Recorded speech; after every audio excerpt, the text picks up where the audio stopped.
I think There, people can see, otherwise they would raise their hands, etc. there you go.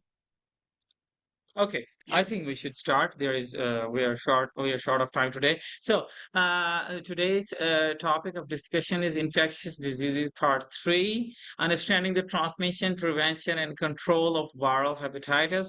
So basically, in first part of our today's class, we'll discuss the transmission aspect and how this virus gets transmitted and what is this disease and what are the clinical signs and symptoms, then prevention and control of viral hepatitis.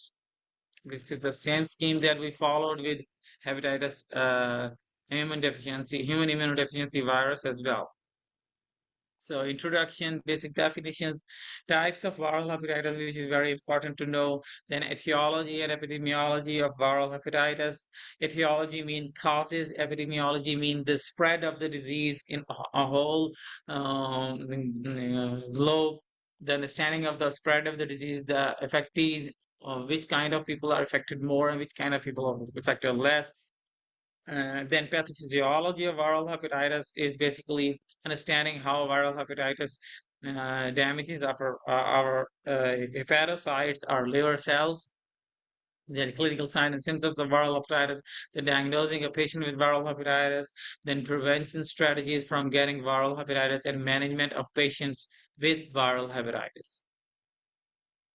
Introduction. Hepatitis is defined as inflammation of the liver that can result from a variety of causes, such as heavy alcohol use, autoimmune disorders, drugs, or toxins. However, the most frequent cause of hepatitis is due to a viral infection, referred to as viral hepatitis. In the United States, the most common types of viral hepatitis are hepatitis A, hepatitis B, and hepatitis C. The other types of viral hepatitis are hepatitis D and E, which is less frequently encountered. The severity and duration of the hepatitis are variable depending upon the pathogen and comorbidity. So basically, the hepatitis A, B, and C are the most common ones, and then hepatitis D and E are one of the less common ones. Based on the etiology of hepatitis, the severity can range from mild, nearly asymptomatic, to severe illness requiring transplantation. So basically, one aspect there is much just mild illness, such as many of the people who suffer from hepatitis A or E, especially in early childhood, they just suffer from urine discoloration or yellow discoloration of the eyes or some sort of nausea or vomiting and vague symptoms of fever and vomiting for some days, and then they get okay after 10 or 14 days. And but in some cases, there is severe illness, even requiring liver transplantation due to severe liver damage. So we already know what a hepatotropic virus is. A hepatotropic virus is a virus that specifically infects and replicates within the liver. These viruses are the primary cause of viral hepatitis because they replicate and infect in the liver.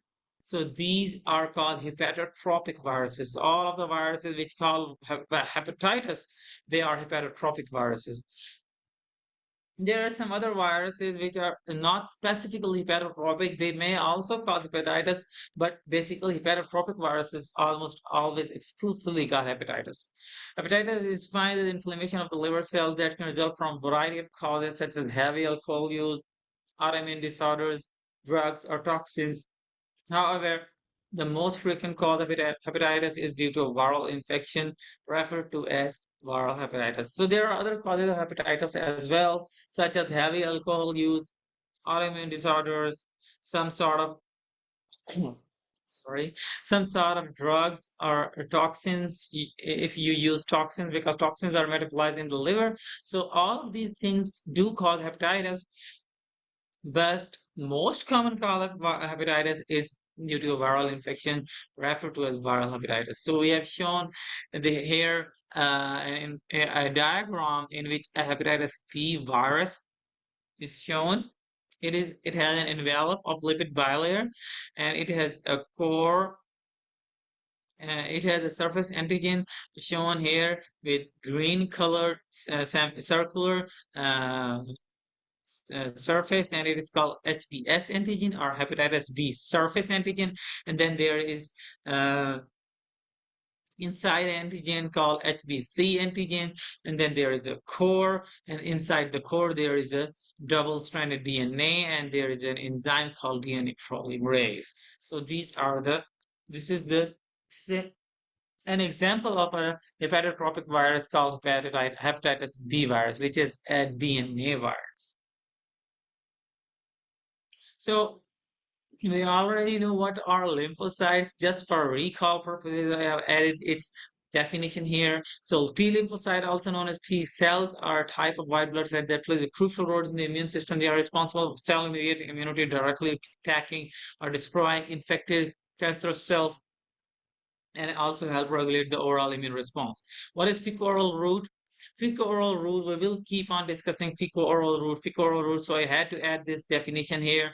Fecal-oral route refers to a method of disease transmission where pathogens present in an infected person's feces, and these are when ingested by another person, leading to infection. This can occur through various means such as contaminated food or water, or through direct contact with fecal matter. Either there is direct contamination of community water with sewage water, or there is a person who does not wash his hands after using the bathroom, and that person is infected with some disease whose viruses or bacteria shed through feces, and then that person spreads the virus, etc., through his dirty hands to other people's eating objects.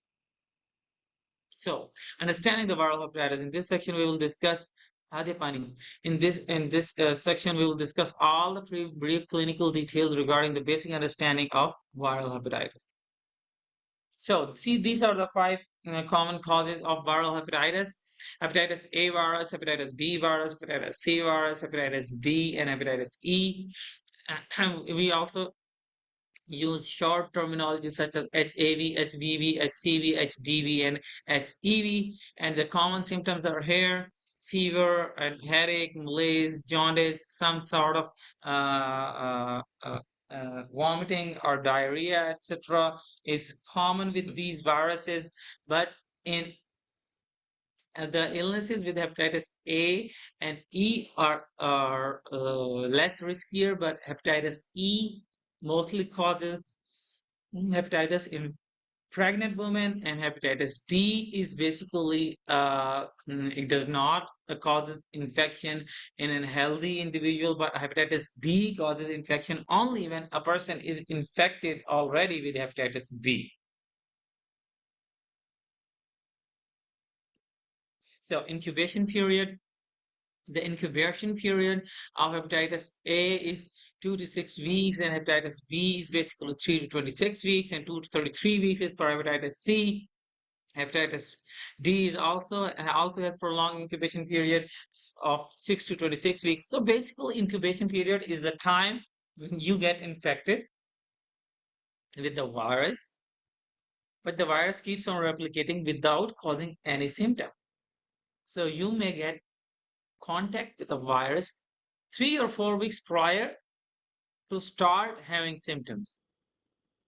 For example, if I collect the hepatitis A virus today, then there are chances that I will start to have symptoms 3 or 4 weeks later, and by the time I start to have symptoms, I will not even remember where did I go wrong, where did I eat wrong, and from where did I get this virus. But but hepatitis A and hepatitis E virus spread through fecal-oral route, and so these are spread either through mixing of the community water supply with sewage water, or either through dirty hands of the affected individual. So there are some diagnostics tests for these viruses as well. We will discuss diagnostic tests in detail. Hepatitis B, C, and D viruses spread through parenteral route. That is means that either through IV access or through body fluids. etiology and risk factors of viral hepatitis. Main hepatotropic viruses are these five viruses, and there are some other non-hepatotropic viruses as well, which may cause hepatitis as well. These are less common causes of hepatitis, causing viruses such as CMV, EBV, HSV, and VZV. So basically, CMV or Epstein-Barr virus, EBV or herpes simplex virus, HSV, they also cause hepatitis, but they are very, very rare. So 90% of acute viral hepatitis is caused by hepatitis A, B, and C, and most common cause of chronic hepatitis is hepatitis C virus. So hepatitis C is the most common cause of chronic hepatitis, and acute viral hepatitis causes are hepatitis A, B, C mixed. So hepatitis A is HAV, also called HAV. It is an RNA virus. Its transmission is fecal oral route. Either through contaminated food, water, or objects. Risk factors are poor sanitation, international travel, household contacts, and 20% is secondary infection as well. Peak infectivity of this virus is at the end of incubation period, and its incubation period is not that long. It's just 2 to 6 weeks. So if you contract this virus, you will get start to have symptoms within 6 weeks. You may start getting jaundice. So what is jaundice? Jaundice is basically yellow discoloration of skin, eyes, and extreme dark yellow discoloration of urine as well. Because all of the bilirubin, which is yellow colored, is not being metabolized by liver. So it starts getting into the bloodstream and start getting deposited in our skin and our eyes, and it is secreted only through kidneys then. Hepatitis B virus, it is also a DNA virus. It consists of a core and viral DNA and then DNA polymerase enzyme. It is a surface coat of hepatitis B surface antigen or HBsAg, and the intact virion is called Dane particle. Gene for HBC AG or hepatitis B core antigen, also called hepatitis B E antigen as well. So transmission is through body fluids, parenteral, sexual, and perinatal, just like human immunodeficiency virus. So it's a transmission of hepatitis B, C, and D is not through fecal route. They transmit direct with through direct contact of the body fluids of the infected person. So they are not excreted in the feces of the person, but they are excreted in the body fluids. High risk groups are IV drug users, healthcare workers. Healthcare workers are high risk group because we often get pricked with needles during surgeries. Me being a surgeon, I have been pricked more than 100 times during my career, but it is an occupational hazard. I can't stop doing surgeries. I can't stop helping people. It is my job. So the one single most devastating hazard of my job is needle stick injuries. Many of the time, the patients we are treating, they are positive of our hepatitis B, hepatitis C, or human immunodeficiency virus as well. So we have to start treatments for many weeks if we get a needle stick injury with hepatitis B, C, or HIV positive person. But it is an occupational hazard, so we have to undergo it. But healthcare workers are a high risk group for such diseases. If you have history of multiple transfusions, then you're also prone to develop these diseases in which the virus spreads through body fluids, and blood is a body fluid. So if you are being transfused with a body fluid that is blood or plasma, then there are risks that you may get contact with these kinds of viruses. But when you're dying and you need blood, for example, you had an accident and you lost too much blood, you have no other option other than blood transfusions because it is a life-saving thing. But there is a risk with these blood transfusions that do may get hepatitis B, hepatitis C, or HIV viruses as well. If you are a prisoner and you are living in a cooped up environment, in a dirty environment, when there are other prisoners as well, there is no proper sanitation, there are chances of getting such infections in prisons. Then if you are having multiple partners, if you are having promiscuous behavior, if you are having degeneracy, then definitely these diseases, you are a high risk person for such diseases. And endemic area birth, if you are living in an area where already too many people are living with such diseases, then there is a risk that you will also contract that disease at some part of your life. Perinatal risk is also positive if a mother is HBeAg positive mother. So basically, HBeAg positive means that the person is replicating the virus in their body. We will discuss it later. But if a mother is HBeAg positive, it is a marker, it is a serology marker, it is a blood test which can be done in a person, which tells about whether a person has active infection or not. So if an HBeAg positive mother is there, then there is 7 to 90% infant infection as well. So 90% of such infants progress to chronic hepatitis B virus as well. Then hepatitis C virus. So hepatitis C virus, also called viral hepatitis, it has one serotype, more than six genotypes, and more than 80 subtypes as well. That is why this vaccine creation against hepatitis C is almost almost extremely difficult, or you can say almost impossible. Transmission is through body fluids, just like hepatitis B virus, and high risk groups are same. IV drug abusers, frequent transfusions, organ transplant recipients, healthcare workers. Sexual and perinatal transmission is less common, possible, but less common in hepatitis C than in hepatitis B. It is possible, but less common. Hepatitis D is also an RNA virus. It requires hepatitis B virus for replication because it uses hepatitis B surface antigen as envelope. It does not have its own envelope to evade from our immune system. So if the person is already infected with hepatitis B, then and only then they can get infected with hepatitis D virus. But if you are having an active infection with hepatitis B and you get infected with hepatitis D virus, the liver damage is severe and you can even progress to liver failure with this superinfection. So always occurs as co-infection or superinfection with hepatitis B virus because hepatitis D virus does not infect a person when the person is not infected with hepatitis B prior to that. Then hepatitis E is less common than hepatitis A virus. It is also transmitted through fecal-oral route. It is occasionally transmitted from maternal to neonatal as well, but this virus causes less mm, less cases of hepatitis than hepatitis A.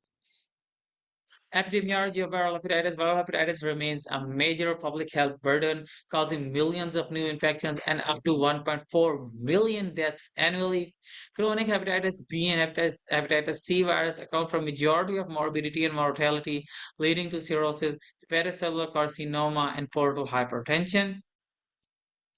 Globally, 2 billion people have been infected with hepatitis B virus. Imagine 2 billion people have been infected with hepatitis B virus, 185 million with hepatitis C virus, and 20 million with HEV. So imagine the number of people infected with hepatitis B virus.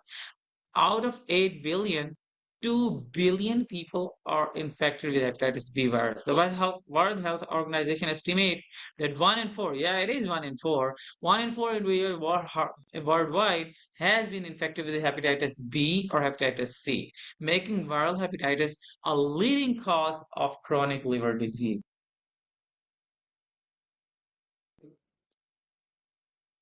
So here is epidemiology in tabulated form. Because of the too much data, I had to compile this data into the tabulated form for better understanding and compilation of the data within a single slide. So global burden of hepatitis is 1.5 million. We already know the hepatitis B virus infects 1 in 4 individuals worldwide. So 2 billion people are infected worldwide. 5% are chronic carriers. 25% of these chronic carriers then further develop cirrhosis. 7 lakh 80,000 deaths annually. 71 million with chronic hepatitis C virus living people. 400,000 deaths per year due to hepatitis C virus. Prevalence is 0.5 to 2% worldwide. Then hepatitis D virus, 18 million people infected globally, and these are those 18 million people who are already infected with hepatitis B virus. And then hepatitis E virus, 20 million infections annually and 44,000 deaths. So hepatitis A is basically a virus of children, a disease of childhood, but hepatitis E mostly causes adulthood infections. It has hepatitis E has major outbreaks in developing countries, but in hepatitis A virus, it is present all over the world and is higher prevalence in regions with poor sanitation and unsafe water supplies because it spreads through fecal-oral route. So if there is poor sanitation, mixing of the sewage water with drinking water treatment facilities or drinking water supply systems, then definitely these kind of viruses can easily spread from infected individuals to the healthy individuals. And then hepatitis B and hepatitis C, we already know one-fourth of the global population is infected. Most common cause of prenatal hepatitis and parenteral hepatitis is hepatitis C virus. IV drug users and hemophiliacs are most commonly affected with hepatitis C virus. The global burden of HBV infection. So here is the global burden. So basically, the color red shows that there are many cases with of people infected with these African region. African region shows too many infections, but overall, the number of infections in Western Pacific region and African region are far greater than the number of infections in Western Hemisphere. For example, US has a population of just 5 million people living with hepatitis B virus, but Western Pacific region has 97 million people living with hepatitis B virus, and Southeast Asian region has 61 million people living with hepatitis B virus, and same is the condition with African region where 64 million people are living with hepatitis B virus. So hepatitis B virus is prevalent in developing or underdeveloped world, in developing countries or underdeveloped world. But if you look at the European region, the overall burden of the hepatitis B is relatively less as compared to the Western Pacific region or Southeast Asian region or African region. So, pathophysiology of viral hepatitis. Uh, this virus first enters our bloodstream and we get infected. If you look at this infographic diagram or this algorithm, you can easily understand that the pathogenesis starts with infection with a virus that targets the liver, hepatitis A, B, C, D, and E, as we already discussed. They attack hepatocytes. Hepatocyte is the basic functional block or cell of the liver. Then liver inflames because the main building blocks of the liver are being attacked with this virus. The liver gets inflamed. There is right upper quadrant pain, tenderness over the liver. There is fever, nausea, and vomiting. The lysis of hepatocytes starts to occur. Lysis means the death of hepatocytes or the liver cells starts to occur, and with this lysis there is increase in liver function in liver function enzymes which are alanine transaminase or aspartate transaminase. We call them ALT and AST. So there is an increase in the level of serum ALT and there is an increase in the level of serum AST. Alanine transaminase or aspartate transaminase, these are the enzymes which are present within hepatocytes. But when there is lysis of hepatocytes, when the hepatocytes are getting damaged in bulk, then these enzymes are released into the bloodstream. And when these enzymes are released into the bloodstream, it is a sign that there is liver damage going on. For example, in acute hepatitis, hepatitis A and hepatitis E, they are called lysis of hepatocytes within a span of month. So, if there is resolution of infection, the normalization of above symptoms and serum biochemistry occurs. The patient gets okay, there is normalization of above symptoms, and serum biochemistry becomes normal, and all of the deranged liver function tests become normal. The ALT and AST level decrease to become normal. But if there is chronic hepatitis, such as hepatitis B and C, Then hepatic metabolic, there is decreased hepatic metabolic activity. So the main metabolic organ of our body is our liver. Liver takes up all the blood from our gut through portal vein. Liver takes up all the blood from our gut. Whatever we eat, it gets digested in our stomach and intestines, and it gets filtered through liver. Understand what I'm talking about?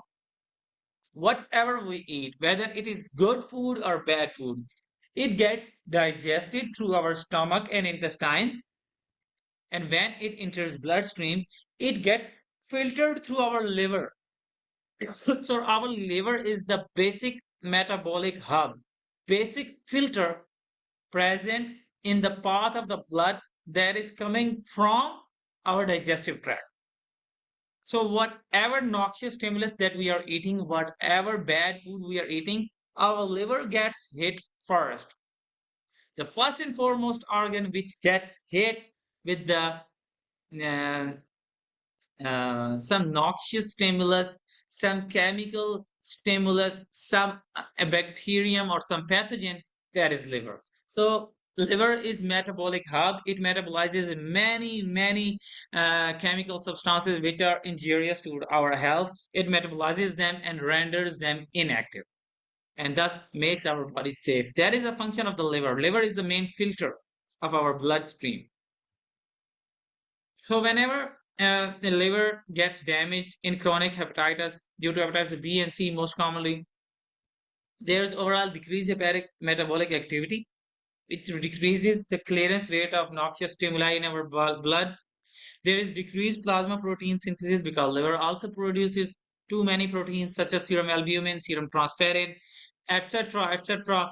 Many proteins are produced by liver. There is decreased bilirubin clearance from blood as well, and patients starts remaining jaundiced continuously. So there is decreased serum glucose levels, decrease serum albumin levels, increase international normalization ratio because clotting factors are also produced by liver. So if there is derangement of clotting factor production, then definitely patients start to bleed more and more.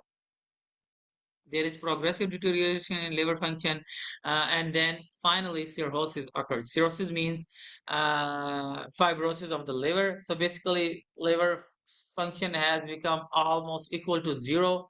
Liver is no more but just a leather bag which has become fibrosed, and there is nothing left. So what happens if there is cirrhosis? There is ascites, esophageal varices, hepatic encephalopathy, acute liver failure, or hepatocellular carcinoma.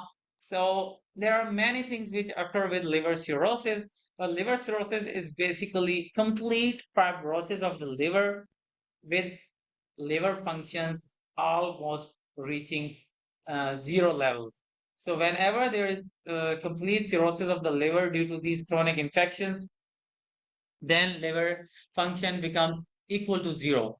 And with this liver function reaching zero, there is development of ascites. Ascites, it means production of or accumulation of uh, excessive fluid into the abdomen. So there is protuberant abdomen with excessive fluid inside it. Then there is esophageal varices. I can't go into the details of all of these things. Basically, varices means engorged veins. So basically, esophageal veins get engorged. Why they get engorged, I can't go into these details because this will then uh, mm, the scope of our lecture is not that deep that I start going into the details of these things, but these are the complications basically. So we better wind up. So pathophysiology of viral hepatitis, we already discussed it in detail. The incubation period, severity, and long-term sequelae of these viruses differ across each type. So these are the pathophysiologies. So the average incubation period for hepatitis A is 4 weeks, hepatitis B is 12 weeks, hepatitis C is 8 weeks, hepatitis D is 13 weeks, hepatitis E is 2 to 10 weeks. So the incubation period means the period by which you are infected, but you do not know, and by the end of the incubation period you start to have symptoms of the disease. So basically, you are symptom free, but you are infected, but and you don't know. That is incubation period. Uh, Course and symptoms of hepatitis A virus is acute, self-limiting symptoms. There is mostly malaise, fevers, anorexia. Anorexia means loss of appetite, nausea and vomiting. N/V is basically written for nausea and vomiting. There is jaundice, and it by max it lasts for 8 weeks, but mostly it resolves within 3 weeks or 4 weeks. In children it resolves early because God has created stronger immunity in children against viruses than in adults. So children are more protected against viral illnesses than we adults are. So for example, if you look at the COVID, so there are just 1 or 2% deaths of children with COVID, and 98 to 99% of the people who were dying with COVID or who were having severe illnesses with COVID were adults. There were just 1 or 2% children who died due to COVID, but there were even the children didn't even know that they were having symptoms of COVID. And in the same house, adults were dying and the children were playing like nothing happened. So the immune system of the children is so strong against viruses that it feels like a miracle that they do not even feel the heat of the infection. So there is no chronicity with hepatitis A virus. And developing the chances of developing hepatic failure with hepatitis A virus is very, very rare. You need to get extremely weak, extremely immunocompromised, and extremely malnourished to die from hepatitis A virus.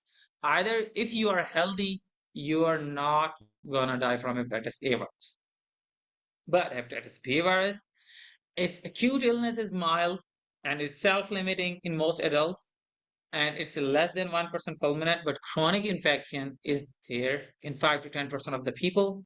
So it infects many people worldwide, but the chance of getting chronic infection are present in like 5 to 10% of the people. Majority of infected infants, majority of the infected infants also get chronic infection because their immune system has not developed and the virus has got a foothold into their liver before their immune system even matured. There is also a small percentage of adults who also have chronic infection with hepatitis B virus as well. So, of these chronic people who are chronically infected, 20% of the people get cirrhosis and 5% get hepatocellular carcinoma. And some people also get extra hepatic manifestations of the disease as well.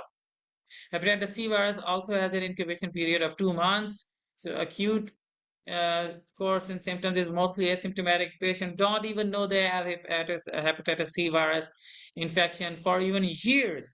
They don't even know that. Sometimes they are just about to donate blood to some other person and they go to the blood donation center and they give their blood. And when they screen their blood, they come to know that, oh, they are hepatitis C virus positive. So the people don't even know for years that they are infected with hepatitis C virus. Even healthcare workers, including doctors and nurses and paramedical staff, who get needle stick injuries while dealing with hepatitis B and C virus patients, they don't even know for years themselves that they are infected with hepatitis C virus. So chronic, it is almost always chronic infection, hepatitis C virus. It converts into chronic infection in 55 to 85% of the cases, and 30% of those cases progress to cirrhosis, in which the liver becomes totally fibrotic. So high risk of hepatitis C virus in cirrhosis, hepatocellular carcinoma in cirrhosis is also there. There are 20%, 20,000 deaths annually with hepatitis C virus. Then hepatitis D virus, as we already know, it causes disease only with hepatitis B co-infection. So it only causes a super infection.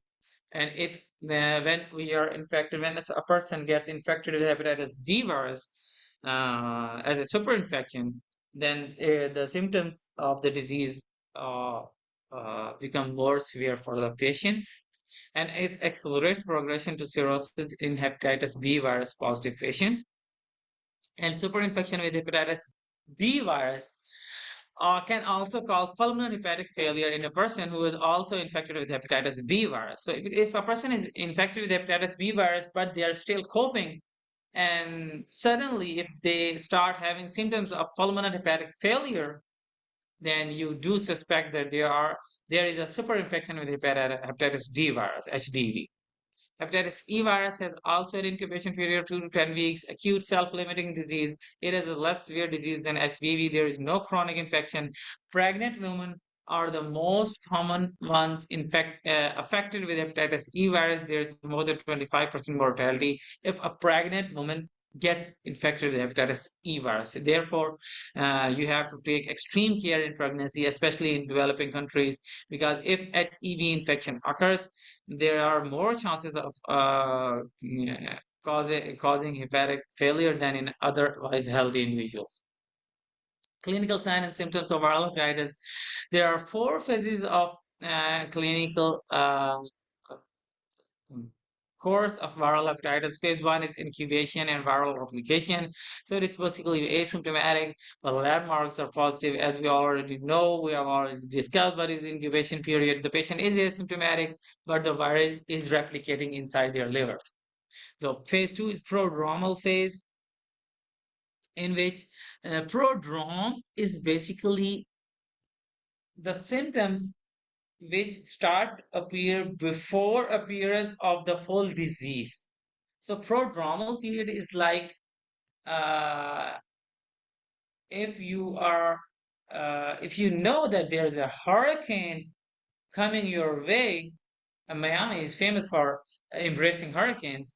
So if you know that there's a hurricane coming your way in Atlantic Ocean, and you start you start prodromal weather conditions like gusty winds, increased rains, fall in temperatures, etc., etc. So this is basically prodrome of the hurricane. Hurricane has not reached the shores yet, but there is a prodromal period that the hurricane is coming. There is something wrong going on in the ocean, and a hurricane is coming. It's just like that. So phase two is from normal period. It's the patient start feeling anorexic. There is loss of appetite. There is increased nausea. So patient always feels nauseous. There is increased vomiting. There is malaise. There is pruritus. So pruritus is basically itching of the body. There is urticaria, increased swellings over the body. There is fatigue or arthralgias or myalgias as well. Arthralgias mean increased joint pains. So arthros basically is the Latin word for joints. So arthralgias means the pain in the joints. They are generalized. You may feel pain in your hands. You may feel pain in your elbows, shoulders. All your joints of your body feel pain. You are unable to move your body without pain. And phase three is ectatic. So there is dark coloration of urine. There are pale stools. So the stool color, the orange discoloration of stool is lost. There are gray or pale colored stools. There is visible jaundice in your eyes, and your skin discoloration is visible to the doctors. You just enter the room and doctor can tell that you are having jaundice. Because your body, your skin, everything turns yellow due to bilirubin deposition. Right upper quadrant pain is there. You may feel hepatomegaly. Hepatomegaly means increase in liver size inside your tummy, and there are increased levels of liver enzymes when they get your liver function tests done through lab. And then phase four is convalescent phase. Convalescent phase means symptom resolutions and liver enzymes normalize. Hepatitis A virus, incubation period we already discussed is 4 weeks, and symptoms are fatigue, nausea, fever, and resolve spontaneously self-limiting. Hepatitis B virus, we already discussed it, that it's prodrome is similar to the hepatitis A virus, but its course may resolve. But hepatitis B virus may resolve in healthy individuals with healthy immune system. It may resolve, but it there are chances that it may become chronic or rarely fulminant hepatic failure as well. Then there is incubation period of 8 weeks. We already know in hepatitis C virus, there are symptoms which are similar to hepatitis B virus, and it becomes chronic almost always. So whenever There is infection which is less than 6 months old, it is called acute. And if there is chronic infection of more than 6 months, it's called then we label it as chronic. So in acute infection, there is increased level of bilirubin in your blood, there is jaundice, there is itching, there is dark urination, and there is clay-colored stools. You can look at the color of the stool as shown in this diagram. The clay-colored stools is sand-colored stools. There is no orange or brownish tinge in a patient who is actively showing symptoms of acute viral hepatitis. Then hepatitis D and hepatitis E. Hepatitis D, we already know it only causes superinfection, and hepatitis E virus is coarse and symptoms are similar to hepatitis A virus, and it is common in pregnant females, mostly in third trimester. General physical exam. So vital signs are low-grade fever and tachycardia. Whenever you look at a person who is having acute viral hepatitis, the patient may have low-grade fever, the patient may have increased pulse rate. Increased pulse rate is called tachycardia. Hydration status, mostly patients are dehydrated due to excessive nausea and vomiting. So patients are dehydrated, there are dry mucous membrane, there are signs of dehydration, and delayed capillary refill is there, especially in children. If they are having too much vomiting, you need to rehydrate them aggressively. Skin and eyes, there is jaundice and ectatic sclera and urticarial rashes are there. And the eyes, the white color of the eyes becomes yellow. So when you look at the eyes of the patient, the white of the eye, the conjunctiva, which is white, it turns yellow. And you can look at the patient and you can tell the patient is jaundiced. And abdominal exam is tender hepatomegaly and right upper quadrant tenderness. So there is visible jaundice. The patient is dehydrated, and patient may have low-grade fever and tachycardia. And if you palpate the abdomen of such person, the person does not let you touch their liver. So right upper quadrant of the abdomen is tender. The area corresponding to the liver is tender in such patients. And in severe or advanced diseases, there is ascites, fetal edema, malnutrition, and stigmata of liver failure. So, diagnosing a patient with viral hepatitis, if you have clinical suspicion that a person is having hepatitis, you need to run some tests. So, what are the tests that you need to run? The evaluation of viral, we're sure we have very short time, so I need to wind it up. We have just 15 minutes left. So, evaluation of a patient with viral hepatitis involves liver function tests, disease-specific serological markers, and molecular assays. But initial workup includes bilirubin level, ALT, AST levels. ALT, AST is basically liver enzymes. ALP, alkaline phosphatase, is also another liver enzyme produced by bile ducts. PT and INR, basically clotting factor profiles. CBC is complete blood count, which shows whether you are having white blood cells increased or not, whether what is the level of platelets, what is the level of red blood cells, and creatinine and serum ammonia. For example, if you are suspecting some sort of liver, renal damage as well, kidney damage as well, then these tests are also run.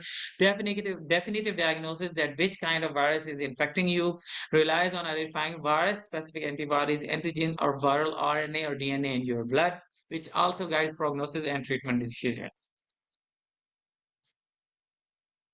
So, if you are infected with any kind of hepatotropic virus, there is hepatic function panel. There is which includes liver function tests, which include clotting profiles, which include CBC, and which includes renal function test and serum ammonia levels as well. So these are the baseline tests which tell us the severity of liver disease. Because if the ALT or AST levels have increased to thousands, it means the virus is too strong and it is causing too much liver damage. But if ALT and AST levels are in hundreds, then you can sit back and there is a bit relaxation in the room that the virus is not causing too much damage to the liver, and you can hopefully you can recover from that.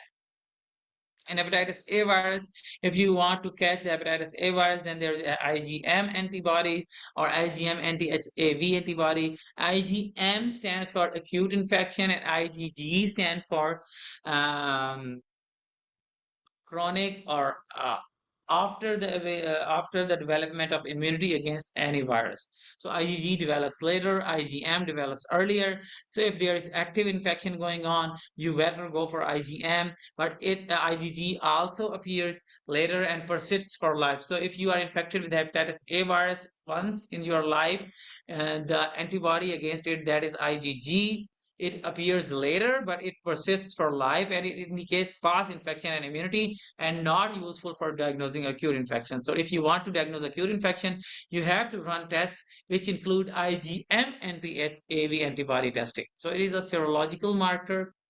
It is an antibody which is produced by our body against this virus. So we get this antibody levels in our blood, and which tells us whether our body is creating any kind of immunity against this virus. And if there is immunity against this virus, it means that we are infected with this virus, because IgM antibodies are not present in a patient who is not ever infected with hepatitis A virus.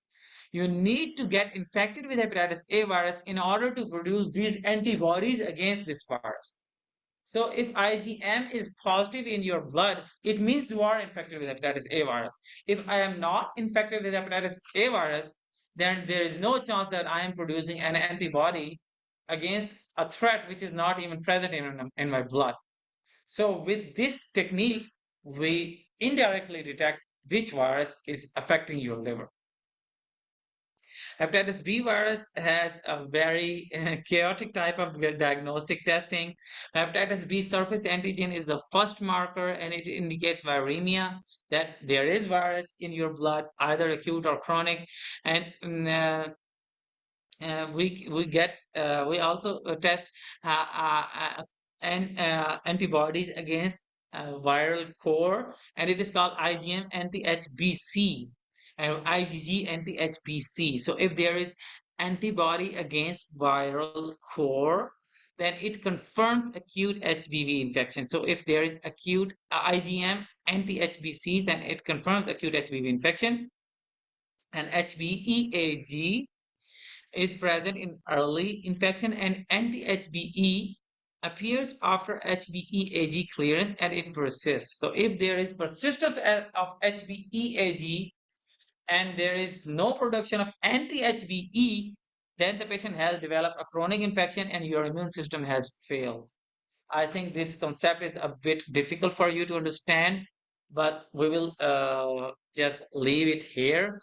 And if someone really wants to understand the diagnostic markers of hepatitis B virus, they can contact me separately, because this is a time-taking topic and it is difficult to make you understand as a subtopic within this huge topic. But if a person is infected with hepatitis B virus, then HBeAg is positive. But if the immune system has developed an antibody against it, that is anti-HBe, that means our immune system is winning and the virus is losing. So the virus is losing the battle and our immune system is winning the battle. But if there is no anti-HBe in our body, then it means the virus has won and we have progressed to chronic infection. So if there is chronic infection, then hepatitis B surface antigens are there, hepatitis B DNA is there, and anti-HBs antibodies are also there. And vaccine response produces only anti-HBs and no anti-HBC present. So anti-HBC, if there is anti-HBC present in a person's blood, it means that the person's immune system is working. So anti-HCV antibodies can be detected in the person if a person is infected with hepatitis C virus, and hepatitis C RNA can be detected through polymerase chain reaction or PCR testing. It is the most modern form of testing, polymerase chain reaction or PCR testing, and fibrosis assessment testing is also done for hepatitis C virus. And same is the case for hepatitis D and E, just like hepatitis A. Either you get IgM antibodies, which show acute infection, or you can check IgG antibodies. If IgG antibodies are there, it shows that there is history of past infection. If IgM antibody is positive, it means that you are undergoing active infection. Management of patient with viral hepatitis. So general acute guidelines. So if a person is having general acute viral hepatitis, you need to provide supportive care only.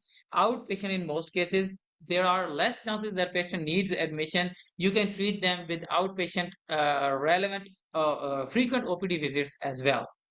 If the patient is dehydrated, you need to admit him or her. If there is severe nausea, vomiting, or signs of acute liver failure, then you need to admit that patient. Avoid alcohol at all costs because alcohol just worsens the situation of a person with hepatitis because alcohol almost always damages our liver. That is why heavy drinkers eventually ruin their liver. Hepatotoxic drugs should also be avoided. You never give paracetamol or acetaminophen to a person who is having viral hepatitis. Uh, you give them rest. The person should take rest. The person should take plenty of fluids. The person should take glucose because there are chances of developing life-threatening hypoglycemia in severe acute viral hepatitis as well. Hepatitis A virus also needs supportive care, rehydrated, and give fat-free diet for 10 days at least. So patient needs to cut back on all kind of oily foods, all kind of fried foods, all kind of fatty foods because they do not get digested in a person who is having hepatitis and so the person needs to take a rest of fat-free diet for at least 2 weeks. No antivirals are needed, and if there is excessive vomiting, then you need to admit the patient for rehydration. Otherwise, there is no admission needed. And acute hepatitis B virus also need supportive care, but you need to start an antiviral drugs without developing chronic infection in hepatitis B virus. And hepatitis, if there is developing, or if the chronic hepatitis B virus has already developed, then you suppress hepatitis B virus DNA, and you want to prevent cirrhosis, and you need to give many sort of medications. We will discuss some sort of medications later on. And hepatitis C virus is also managed this way. Acute hepatitis C virus is rarely detected and because it almost always is symptom free. So you don't even know that you are infected with hepatitis C virus till your liver damage signs start to appear in your body. So chronic hepatitis C virus, if detected, then you need to start your treatment glyciprevir and pibrentesvir. There are some sofosbuvir and velpitasvir. These are the drugs which are being used worldwide for the control of hepatitis C virus. So if you take these drugs as prescribed, there are more than 95% chances are that your virus will uh, become undetectable with the treatment with such regimens. There were some older regimens for the treatment of hepatitis C virus as well. Interferon was given, but interferon caused too much toxicity. If a person was having interferon injection courses, they would rather want to die than get treated with interferon because there was too much toxicity, so obsolete due to low efficacy and high toxicity. Ribavirin is also nowadays used in select cases because sofosbuvir and valproates are working fine. So hepatitis D and E management is easy. You just need sportive care, and you don't need to do anything else. But if there is a super infection of hepatitis D virus, you need to give nucleoside and nucleotide analogs, which are effective, and there is only limited evidence for tenofovir and HTV co-infection. So now we come to the end of our class. So there are general prevention strategies for viral hepatitis as well. Just like hepatitis, human immunodeficiency virus, you need to have better you can say sanitation. You need to always wash your hands. You need to drink clean. You need to eat clean. You cut back on your food that you take from outside. You start avoiding junk food. You start eating outside stalls. If you have to eat something from out, you should eat from some reputable restaurant or some reputable place instead of eating at every corner shop or at every corner vendor, because the persons who eat a lot from outside are more prone to develop these conditions. Hepatitis B prevention is just like HIV and HCV. You need to start taking care of your sexual practices. You need to take care of your fluid interchange. If you are getting transfused with blood, you need to get screen blood which is transfused. And yeah, there is universal HBV vaccination as well for hepatitis B prevention. The adults which are at risk are those who are undergoing routine dialysis, healthcare workers, multiple sexual partners, sex care workers, IV drug users, and sexually active people, especially who have promiscuous behavior and household contacts. If there are people who are hepatitis B virus positive in your household, you are also at risk of developing hepatitis B virus due to household contact with that person. And neonates also are at increased risk of developing hepatitis B virus due to hepatitis B virus positive mothers. Hepatitis C, D, and E prevention is also just like that. There is no vaccination for hepatitis C virus because there are too many subtypes of hepatitis C virus, and it keeps on changing its its RNA sequences every year. And there are too many subtypes. That is why vaccine is ineffective against hepatitis C virus. That is why globally hepatitis B vaccine is present, but hepatitis C vaccine is not present. And prevented hepatitis D prevention is only prevented with hepatitis B vaccination. So if you are vaccinated against hepatitis B virus, you are automatically prevented from hepatitis D virus as well. Have a nice day. Thank you. So we rush towards the question because we are short of time. Yeah, we really do not have time to, Oh, we only, let's do about 3 minutes. And then because we have another meeting taking place, so we only have about oh. 3 minutes. Okay, okay. I will try my best to answer the first three or four questions as fast as Okay, let's go possible. fast. Ismail, go fast. Let's Okay, okay. Hurry up, please. Hurry up. And you can leave your email in chat, and then Yeah, students I'm can just send you I'm their just leaving it. questions through by email. I always try to give answers to my questions who catch up with me on my email. I'm writing my email here. Okay. I hope it's visible to everyone. Ismail, go, go, go, go. All right, thank you, sir. Good morning, sir. Good morning, Professor. Yeah, my question, good morning, everyone. I'm Thank you. sorry. Yeah, my question is this. What lessons from successful HIV/AIDS control programs can be adapted to accelerate progress in hepatitis prevention and treatment? And what are the World Health Organization targets for eliminating viral hepatitis as a public health threat? So, uh, uh, the first and foremost thing that you need to do is create awareness about how these viruses infect us. For example, people don't even know that hepatitis B and C viruses spread through body fluids, and hepatitis A and E viruses spread through fecal oral route. People don't even know that. So the prevention strategies are different for hepatitis A and E, and prevention strategies are different for hepatitis B and C.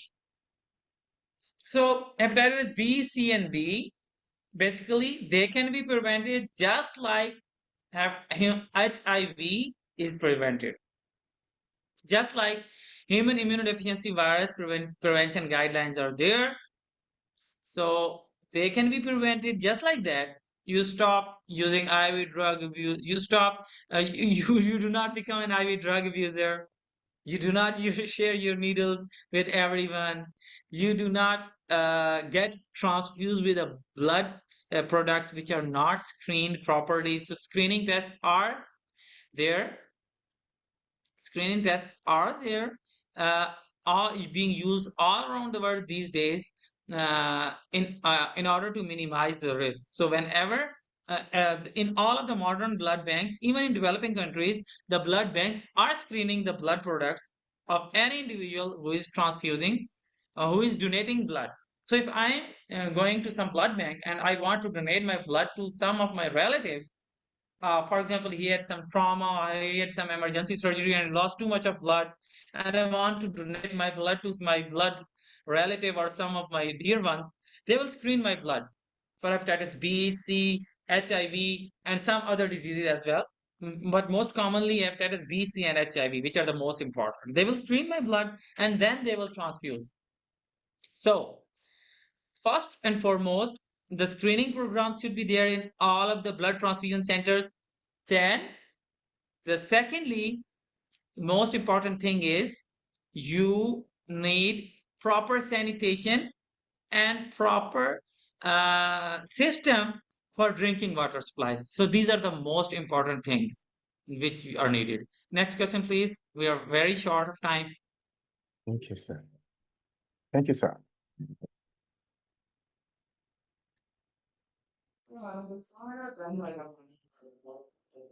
Abubakar, can you go? Can you activate your microphone? Hurry up, please. Okay, we don't have time. CC Jules, go ahead.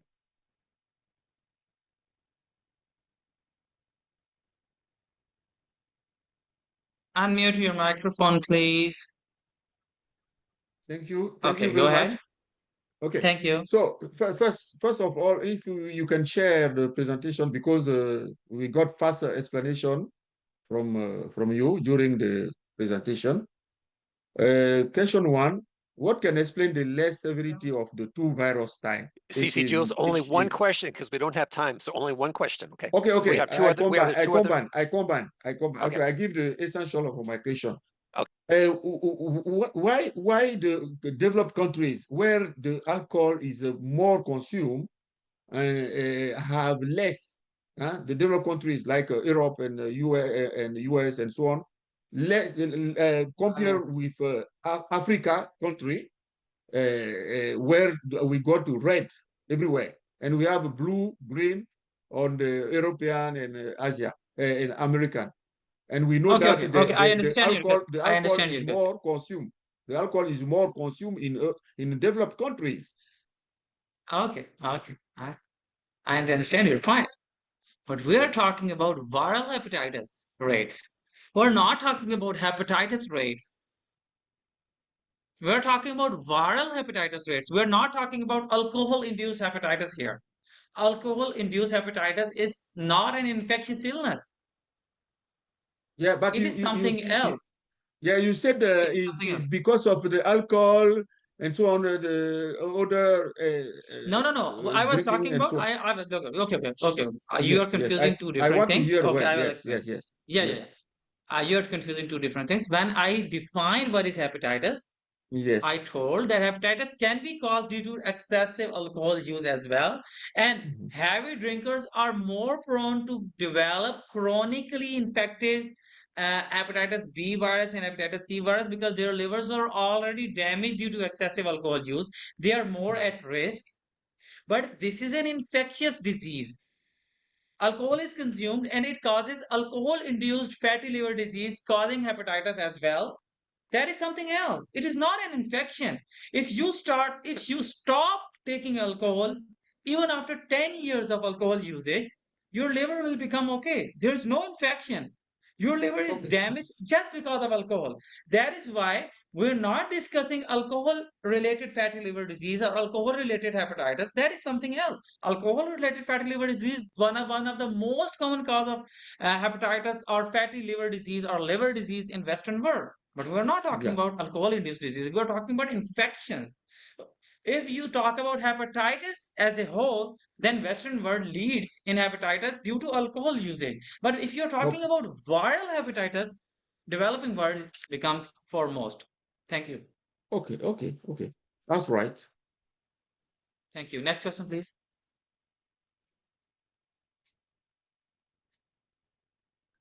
Ise Bairau. Can you? There you go. Yes, thank you very much. doctor, for the presentation. Indeed, And it then has we have been one more wonderful. question after that from Mariami. Go ahead. My Okay, okay. my Go ahead. yeah, my question is: is it true that hepatitis B only is transmitted to only ladies? What about men? Because that's what they usually tell me, and I'm not sure of that. Thank you. Can you please repeat your question because there was a breakage of voice? Oh, I was saying, is it true that hepatitis B only transmits to ladies? No, no, no. There is no such thing as it is only transmitted to ladies. There is no such thing. I have seen Oh, many men dying from chronic hepatitis B virus infection in our teaching hospital. Many men. So this is not true. Next question, please. Mariami, go ahead and unmute your microphone. There you go. Hello. First of all, thank you for the interesting presentation. My question is about one of the type of the viral hepatitis, which is hepatitis G. So I have read the information about hepatitis G that um, it suppress the HIV virus somehow and deactivates this virus.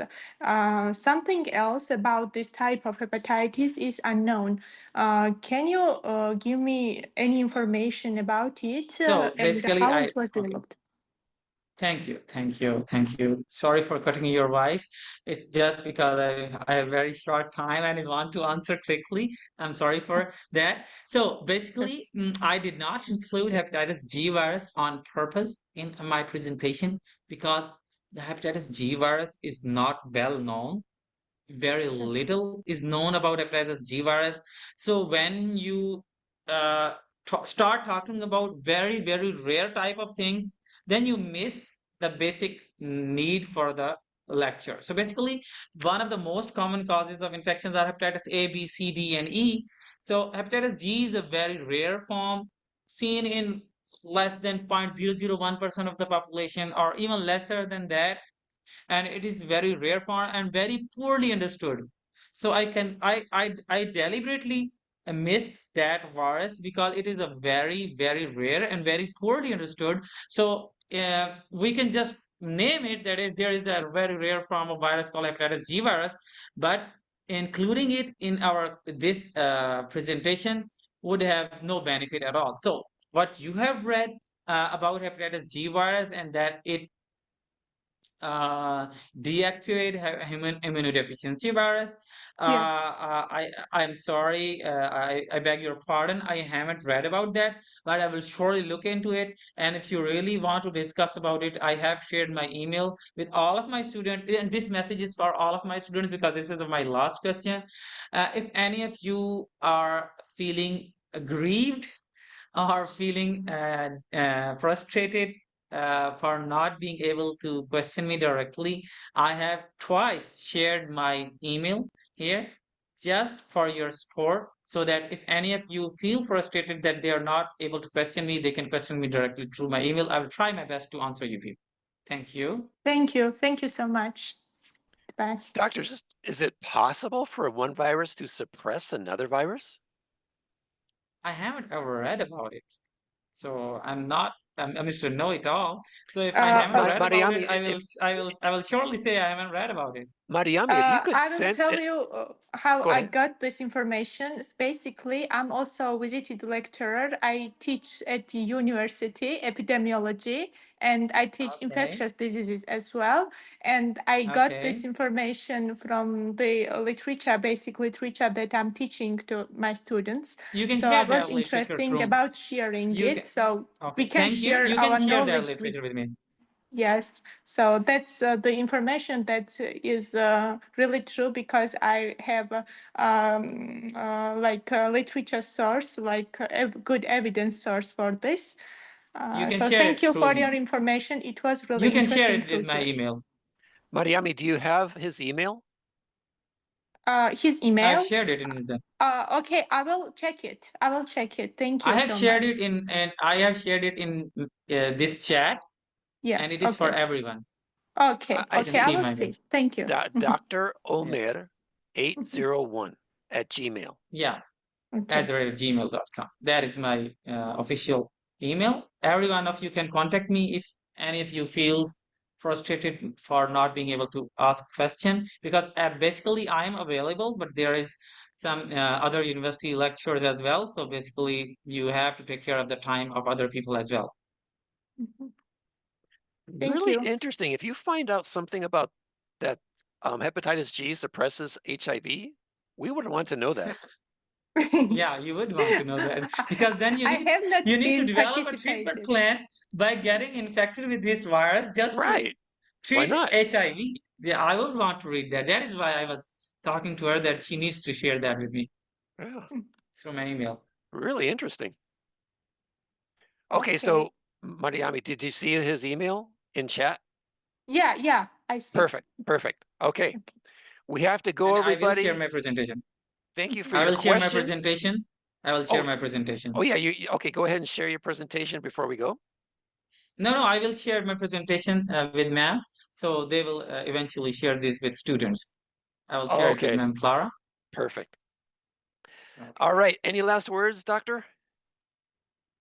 I am blessed to have such an outstanding uh, team and outstanding administration and such a wonderful plethora of students. So I love teaching such students. I love them. I'm Excellent. blessed. All right, with that, I'm going to allow everybody to unmute your microphones so that you can say